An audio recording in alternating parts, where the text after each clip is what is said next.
Welcome to learner be extra. I am Shivani Chauhan. इस video में हम लोग देखेंगे क्लास 7th साइंस की बुक का चैप्टर 18 वेस्ट वाटर स्टोरी।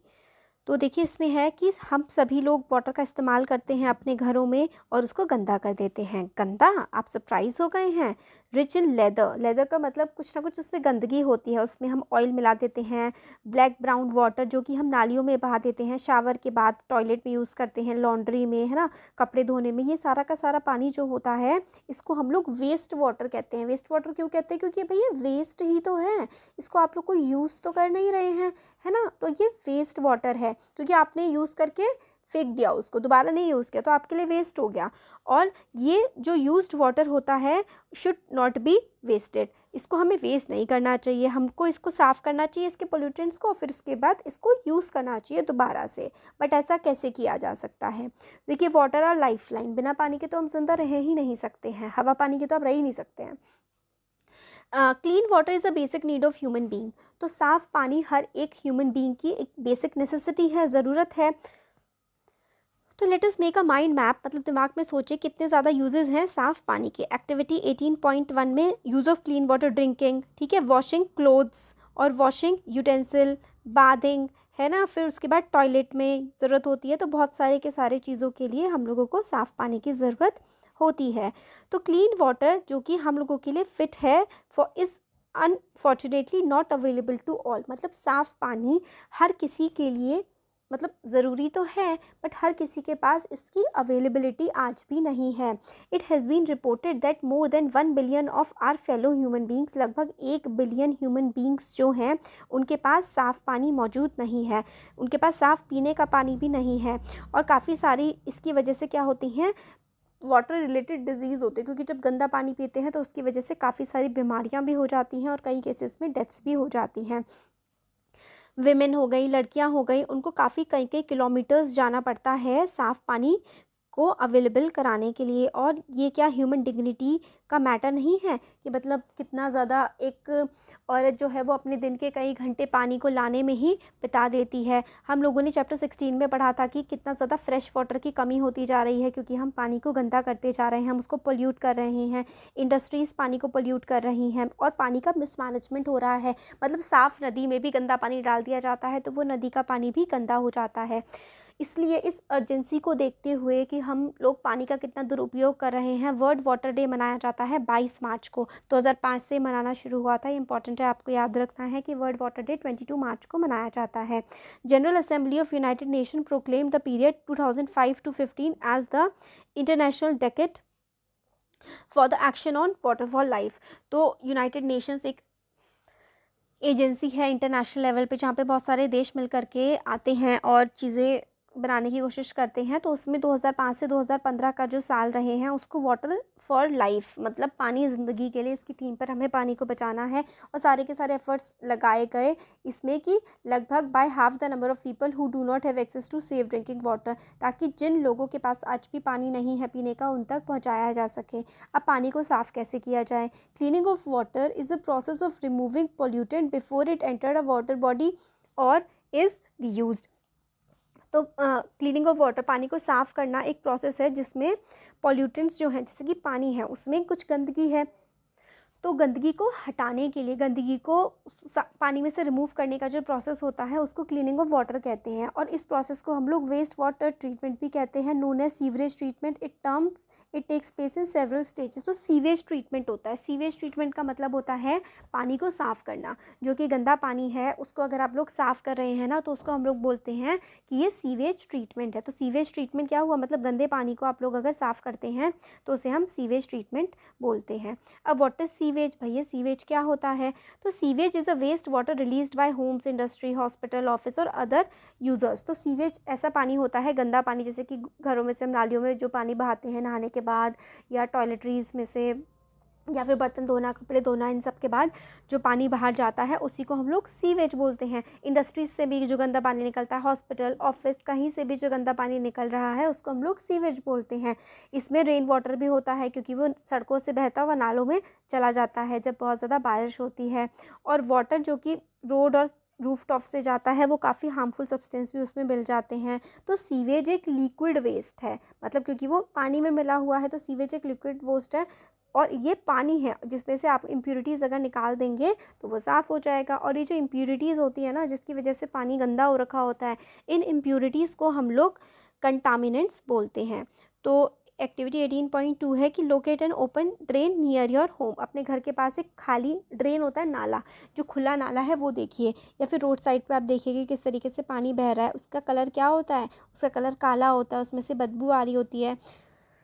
तो फिर टेबल 18.1 को फिल करिए कि भाई क्या क्या इनके यूज़ रहे होंगे और किस किस वजह से जो है इस तरीके का ये पानी हो गया है। तो ये वाली बात इसमें बोली गई है। और record colour, order and any other observation उसके फ्रेंड्स के साथ डिस्कस करिए। तो हमें पता है कि सीवेज जो है एक कॉम्प्लेक्स मिक्सचर होता है सस्पेंडेड सॉलिड्स का। तो सस्पेंडेड सॉलिड्स क्या क्या हुए? उसमें बहुत कुछ हो सकता है, जैसे कि कोई भी गंदगी, प्लास्टिक भी हो सकती है उसमें, या फिर जो सोप होता है वो भी मिला हुआ हो सकता है, तेल मिला हुआ हो सकता है। तो ऑर्गेनिक और इनऑर्गेनिक इम्प्योरिटीज़, इसका मतलब होता है ऑर्गेनिक जो नेचुरल है और इनऑर्गेनिक जैसे कि जो गैसेस हो गई बहुत सारी गंदी, है ना। तो nutrients, saprotrophic disease causing bacteria and other microbes, काफ़ी सारे उसमें कीड़े मकोड़े भी पैदा हो जाते हैं जिसकी वजह से बीमारियां काफ़ी ज़्यादा फैलती हैं। तो हमें बताया गया है कि सीवेज एक कॉम्प्लेक्स सा, बहुत ही कठिन सा मिक्सचर है जिसमें सस्पेंडेड सॉलिड होते हैं, ऑर्गेनिक इनऑर्गेनिक इम्प्यूरिटीज़ भी होती हैं, न्यूट्रिएंट्स को अच्छे वाले नहीं, बुरे वाले जो हमारे लिए हार्मफुल हो सकते हैं, सेफरोट्रोफिक एंड डिसीज़ कॉजिंग बैक्टीरिया भी होते हैं और माइक्रोब्स भी होते हैं। ऑर्गेनिक इम्प्यूरिटीज़ क्या होती है? ह्यूमन फीसेस, यानी कि ह्यूमन की जो पॉटी होती है उसको ह्यूमन फीस बोलते हैं।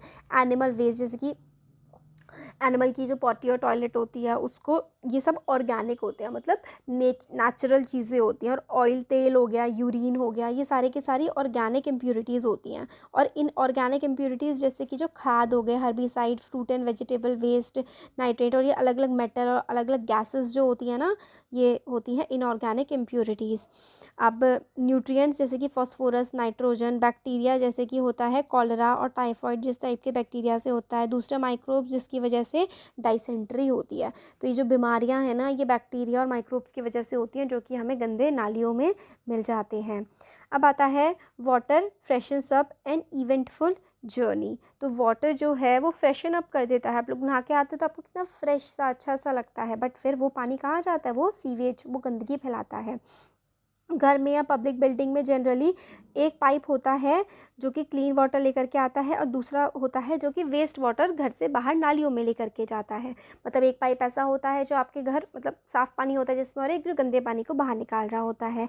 तो we would see a network of big and small pipes called sewers forming the sewerage. तो हम लोग को छोटे बड़े पाइप्स देखने को मिल जाते हैं जो मतलब जिनको हम सीवर बोलते हैं, और एक पूरा नेटवर्क बनता है जिसे हम सीवरेज बोलते हैं। ये ऐसा होता है जैसे कि ट्रांसपोर्ट सिस्टम होता है कि एक पॉइंट से दूसरे पॉइंट पर चीज़ों को ले जाया जाता है। मैन होल्स मतलब होता है कि जैसे कि अगर नालियाँ ढकी हुई हैं तो बीच बीच में गड्ढे होते हैं जो ढके हुए होते हैं और उनको हटा करके उसको साफ़ किया जा सकता है अलग अलग जगह पर।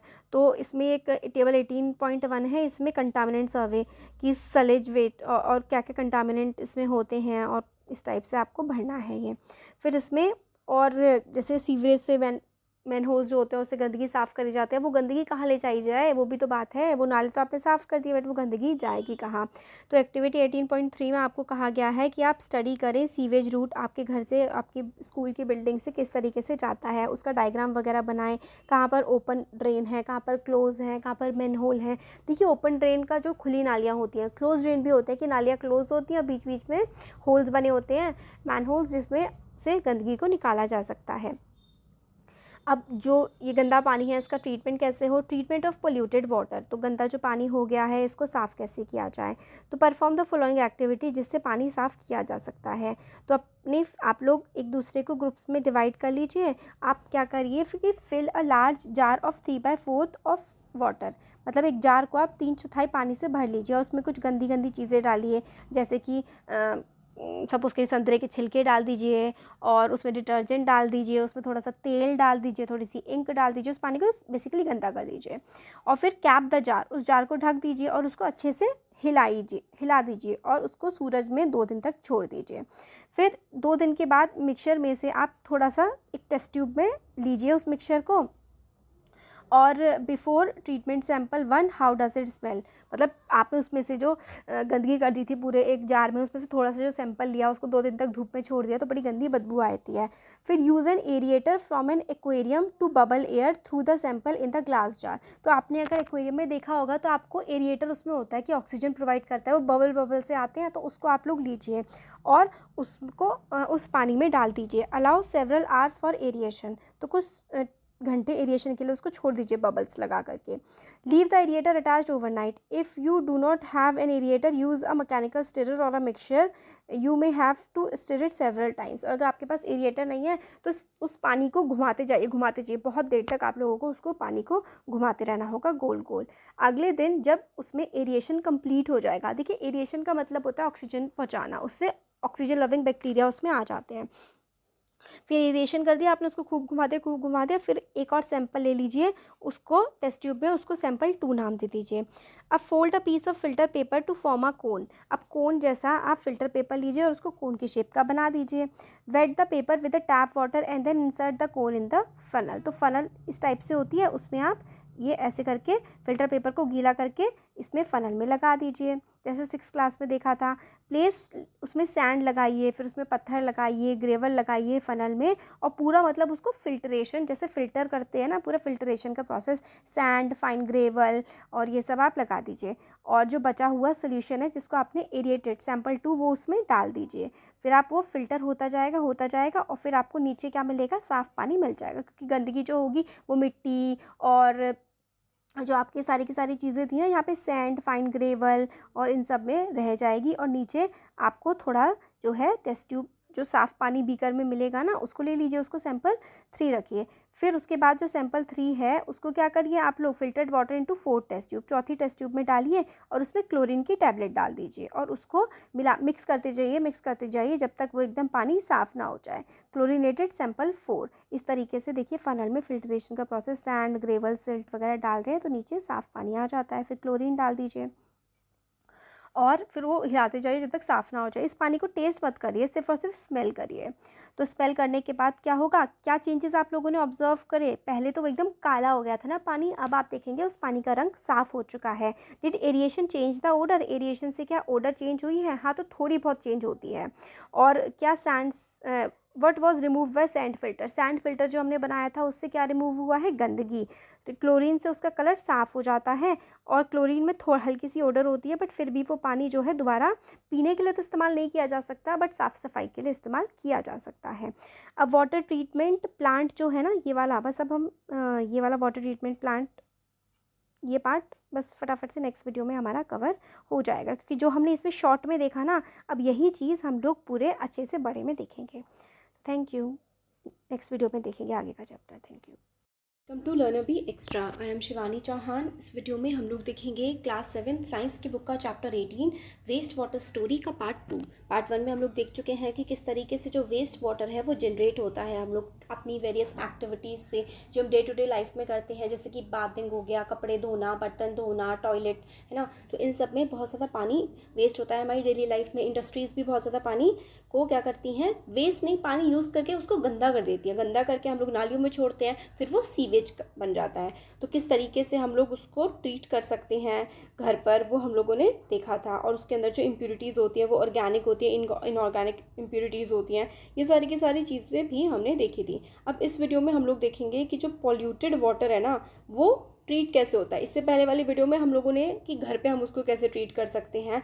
अब इसमें हम देखने वाले हैं कि जो फैक्ट्रीज़ वगैरह हैं, जो इंडस्ट्रीज़ होती हैं, वहाँ पर इसका ट्रीटमेंट किस तरीके से किया जाता है, या फिर वाटर ट्रीटमेंट प्लांट में कैसे इसको हम ट्रीट करते हैं, फिर सही कर देते हैं पानी को कि वो यूजेबल फॉर्म में आ जाए। तो जो ट्रीटमेंट होता है ना वेस्ट वाटर का, उसमें क्या होता है, फिजिकल, केमिकल और बायोलॉजिकल प्रोसेसेस हम लोग यूज़ करते हैं। फिजिकल प्रोसेस में हम क्या करते हैं, फिजिकल, केमिकल, बायोलॉजिकल, इसमें हम जो वेस्ट मैटर होता है ना पानी का, उसको हम निकालते हैं।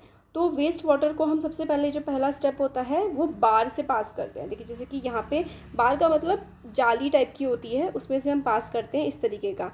तो जब हम इतनी पतली पतली जालियों में से इसको पास कर रहे होते हैं ना, तो पानी के अंदर जो प्लास्टिक होती है या फिर कोई जो बड़ा सा मटेरियल होता है जो सस्पेंडेड होता है, जैसे कि रैग्स, कट्टे हो गए और लकड़ियाँ हो गई और कोई प्लास्टिक के पैकेट हो गए, नैपकिन्स हो गए, ये सारे के सारे, क्योंकि जाली काफ़ी ज़्यादा पास पास होती है, ईजिली यहाँ से रिमूव हो जाता है। तो जैसे कि 18.3 फिगर में दिखा रखा है बार स्क्रीन में, हम लोग पहले वेस्ट वाटर को पास करवाते हैं। तो जो बड़ी बड़ी इंप्योरिटीज़ होती है वो तो इस बार स्क्रीन पे ही रह जाती है।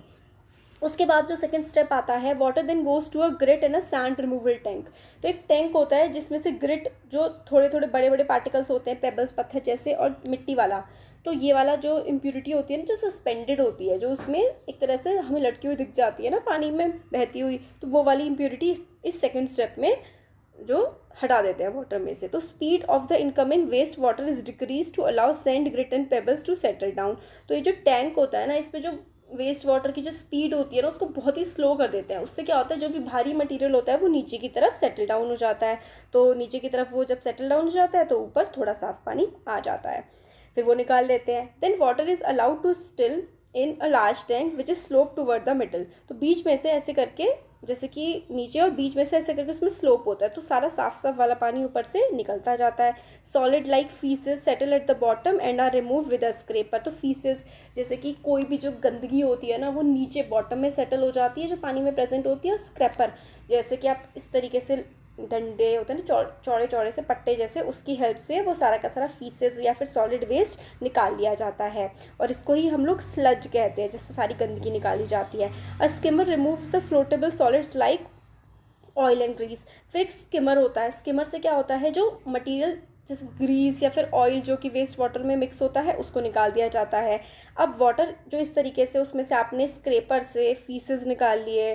फीसेस क्या होता है, जो कि गंदा मटेरियल होता है, जैसे कि हमारी जो टॉयलेट में से निकलता है वो भी एक फीसेस होता है, या फिर आपके जो इंडस्ट्रीज़ में से जो सॉल्युबल मटेरियल हो जाता है ना, जो डिजॉल्व हो जाता है गाढ़ा गाढ़ा सा, वो हो गया। इन सबको ना हम लोग स्क्रैपर से निकाल लेते हैं। फिर स्किमर जो होता है, स्किमर जो ऑयल हो गया या चिकनी जो चीज़ होती है ना, पानी को जो चिकना बनाती है, वो स्किमर से हम लोग क्लियर कर लेते हैं। और इस प्रोसेस पे जो पानी होता है उसको हम लोग क्लैरिफाइड वाटर कहते हैं।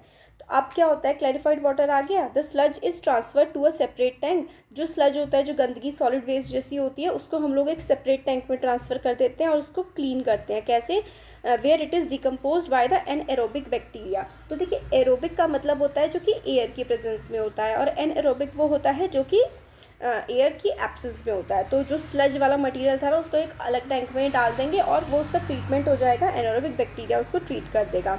फिर जो ट्रीटमेंट होता है ना, एनएरोबिक ट्रीटमेंट का मतलब कुछ नहीं होता, आपने उसको बंद कर दिया एयर की एब्सेंस में, उसमें जो बैक्टीरिया होते हैं वो जनरेट हो जाते हैं, जैसे कीड़े मकोड़े होते हैं, इस टाइप के बैक्टीरिया जनरेट हो जाते हैं एनएरोबिक। और वो क्या करते हैं, जो स्लज है उसको, उसमें से बायोगैस प्रोड्यूस होती है इस प्रोसेस में, और वो बायोगैस को आप लोग इलेक्ट्रिसिटी मतलब एनर्जी के फॉर्म में उसका इस्तेमाल किया जा सकता है।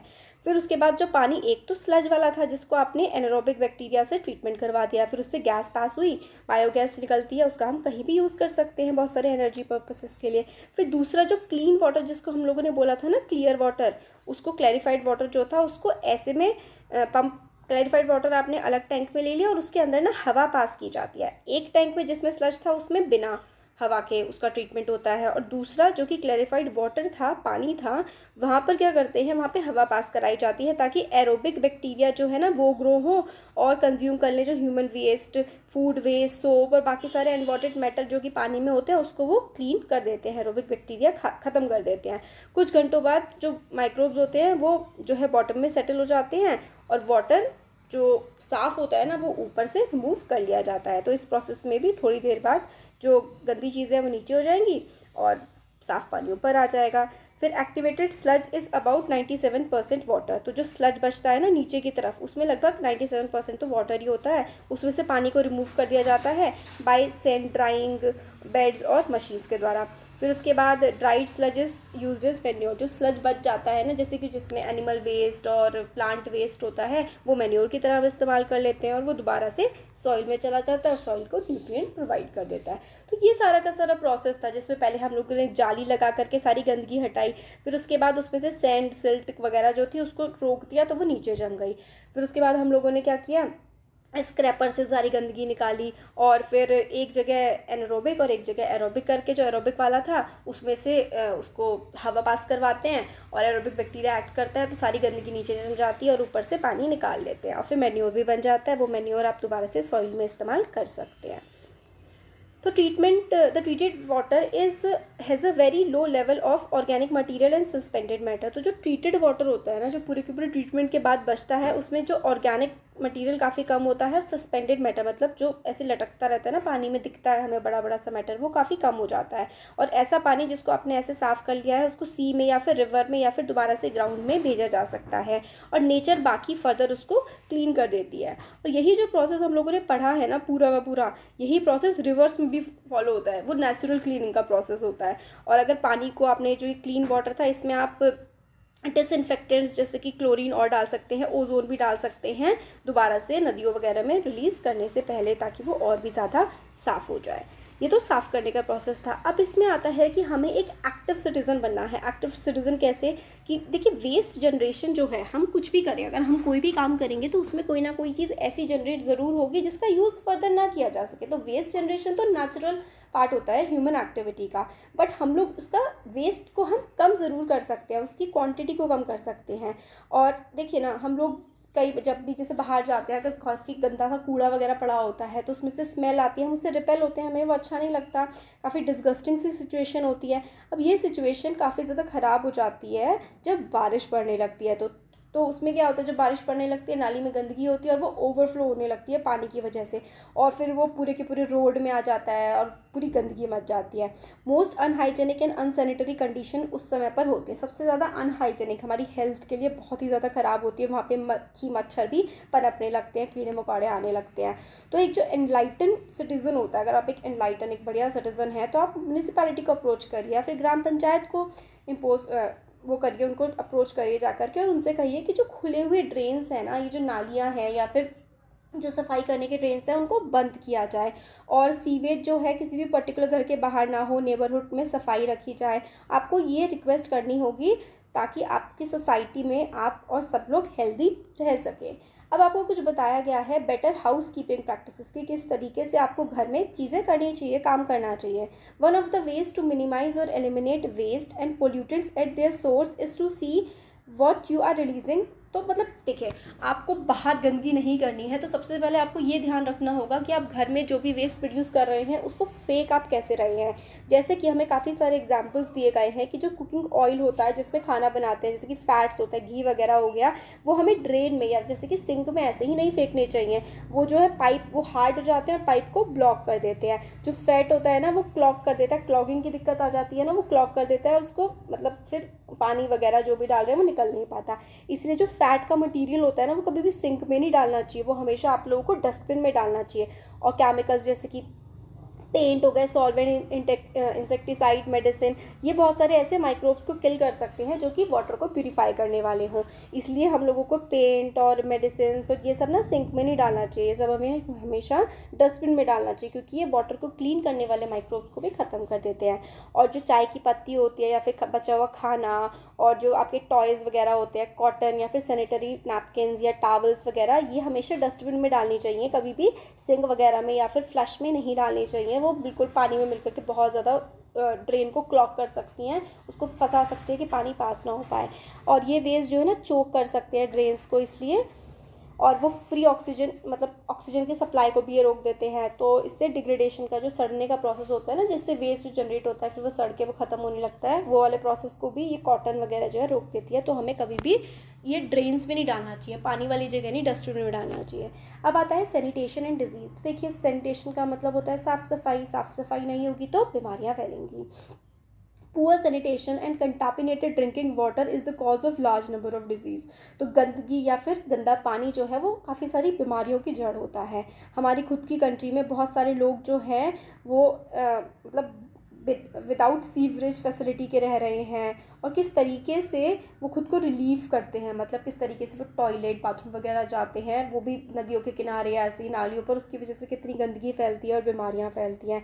काफ़ी ज़्यादा लार्ज सेक्शन हमारी सोसाइटी का वो डिफिकेट करता है, पॉटी करता है ओपन में या फिर रिवर बेड्स के किनारे, रेलवे ट्रैक्स पर, और काफ़ी सारे पानी के एरिया में। तो जो ह्यूमन एक्सक्रीटा होता है ना, जो ह्यूमन वेस्ट होता है, वो बहुत ज़्यादा अनहेल्दी होता है, एक मतलब ह्यूमन के लिए अनहेल्दी होता है वो। तो इसकी वजह से वाटर पोल्यूशन और सॉइल पोल्यूशन होता है। तो सरफेस का जो वाटर यानी कि जो ज़मीन के ऊपर है, या फिर ग्राउंड वाटर भी इससे बहुत ज़्यादा गंदा होता है। ग्राउंड वाटर जैसे कि आप वेल में जाता है, ट्यूबवेल में, स्प्रिंग, रिवर, इससे पहले के चैप्टर में भी हमने देखा था, चैप्टर 16 में। तो कॉमन प्रैक्टिस हमें ये करनी चाहिए कि कभी भी खुले में डेफिकेट नहीं करना चाहिए।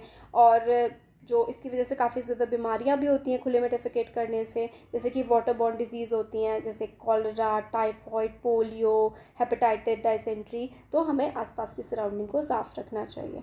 Alternative arrangement for sewage disposal. Sewage disposal का मतलब होता है जो भी गंदगी है उसको आप कहाँ फेंक रहे हैं, उनको मतलब क्या क्या ऑप्शंस हो सकते हैं।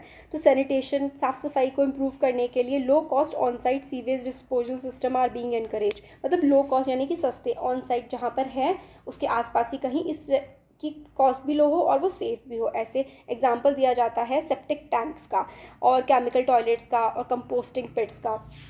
सेप्टिक टैंक तो घरों में होता है कि मतलब नीचे ही वो जो टॉयलेट होता है उसका सारी गंदगी जो है नीचे जाए, फिर बाद में वो म्यूनिसिपैलिटी वाले आके कुछ सालों बाद उसको निकाल लेते हैं, उसको डिस्पोज कर लेते हैं। फिर केमिकल टॉयलेट्स की वो तुरंत ही ट्रीट होता रहे। फिर कंपोस्टिंग पिट्स होते हैं। सेप्टिक टैंक जो सुटेबल होते हैं ऐसी जगह के लिए जहाँ पे कोई मतलब सीवरेज सिस्टम नहीं होता, या फिर जैसे कि हॉस्पिटल्स के लिए, या फिर आइसोलेटेड बिल्डिंग्स के लिए, या फिर जहाँ पे सिर्फ 4-5 घर हो, इस टाइप की जगह के लिए। और organisation, some organisation offer hygienic on site human waste disposal technology, या फिर ह्यूमन वेस्ट के डिस्पोजल की अलग अलग टेक्नोलॉजीज़ भी आ रखी हैं। जैसे कि टॉयलेट्स में स्कैवेंजिंग, स्कैवेंजिंग का मतलब होता है जैसे कि ह्यूमन आपने रिलीव किया, तो उसके बाद जो पॉटी वगैरह वो जो हाथ से साफ़ करना होता है ना, उसको ह्यूमन स्कैवेंजिंग, तब स्कैवेंजिंग का प्रोसेस कहा जाता है। तो एक्सक्रीटर जैसे कि टॉयलेट सीट से जो फ्लो जाता है ड्रेन में, वो मतलब उससे क्या होता है ना, अगर सही तरीके से उसको डिस्पोज किया जाए तो उससे एनर्जी भी प्रोड्यूस की जा सकती है बायोगैस प्लांट के थ्रू। ये सोर्स ऑफ एनर्जी भी बन सकता है। तो देखिए पहले तो गंदगी थी, फिर सोर्स ऑफ एनर्जी भी बन सकता है अगर उसको सही तरीके से हम लोग डिस्पोज करें तो। फिर सैनिटेशन एट पब्लिक प्लेसेस पे साफ़ सफाई। हमारे देश में काफ़ी मेले वगैरह ऑर्गेनाइज होते रहते हैं, काफ़ी सारे लोग उसमें पार्टिसिपेट करते हैं। In the same way railway station, bus depot, airport, hospital, ये भी काफ़ी ज़्यादा बिजी जगहें होती हैं। हज़ारों लोग यहाँ पे डेली ट्रैवल करते हैं और काफ़ी सारा वेस्ट भी जनरेट करते हैं, और उसको प्रॉपरली मतलब नहीं उसको मैनेज किया जाए तो पेंडेमिक्स आ सकती है, मतलब खूब सारी बीमारियाँ फैलाने का काम कर सकते हैं। इसलिए गवर्नमेंट बहुत ज़्यादा ध्यान देती है कि सैनिटेशन, साफ़ सफाई होनी चाहिए, बट स्ट्रिक्टली चीज़ों को इन्फोर्स नहीं किया जाता है, लोग उसको फॉलो नहीं करते हैं। हाउएवर हम सब कंट्रीब्यूट कर सकते हैं कि हमारे आसपास सैनिटेशन रहे, हम लोग आसपास गंदगी ना फैलाएं। डस्टबिन जब भी हो तो ही फेंकें, अगर आसपास डस्टबिन ना हो तो अपने बैग में रख लें कूड़ा, है ना, फिर घर जाके डस्टबिन में फेंक दें। तो यही सब चीज़ें। अब कंक्लूजन में कहा जाता है कि हम सबका रोल होता है अपने आसपास का एनवायरनमेंट को क्लीन एंड हेल्दी रखने का। आप लोग रियलाइज़ कर सकते हैं, आपकी रिस्पॉन्सिबिलिटी होती है कि आपके जो वाटर सोर्सेज हैं वो हेल्दी रहें, क्लीन रहें। अच्छी सैनिटेशन प्रैक्टिसेस आप लोग अडॉप्ट करें, अपनी लाइफ में भी अपने आप को साफ़ रखें, अपनी सराउंडिंग को साफ़ रखें। एज एन इंडिविजुअल आप लोग भी एक डिफरेंस ला सकते हैं सोसाइटी में, और दूसरों को इन्फ्लुएंस कर सकते हैं कि आपका आइडियाज़ क्या हैं, आपके ऑप्टिमिज्म से कि भाई आप भी गंदगी ना फैलाएं, इससे आपका ही भला होगा। काफ़ी सारे लोग अगर साथ मिल करके काम करें तो हम लोग एक बहुत ही ग्रेटर पावर और कलेक्टिव एक्शन लें तो बहुत कुछ सही किया जा सकता है। जैसे कि गांधी जी ने कहा था, no one need to wait for anyone else to adopt a humane and enlightened course of action. तो आपको दूसरों की ज़रूरत नहीं है वेट करने के, मतलब आपको कोई अच्छा काम करना है, कोई सही काम करना है, तो उसके लिए आपको दूसरों की वेट करने की ज़रूरत नहीं है कि वो करेगा तब मैं करूँगा। आप खुद से भी कर सकते हैं। तो ये हमारा चैप्टर हो गया है कंप्लीट। कैसा लगा वीडियो ज़रूर बताइएगा। अच्छा लगा तो लाइक करिए, चैनल को सब्सक्राइब करिए, अपने फ्रेंड्स के साथ भी शेयर करिए। Thank you.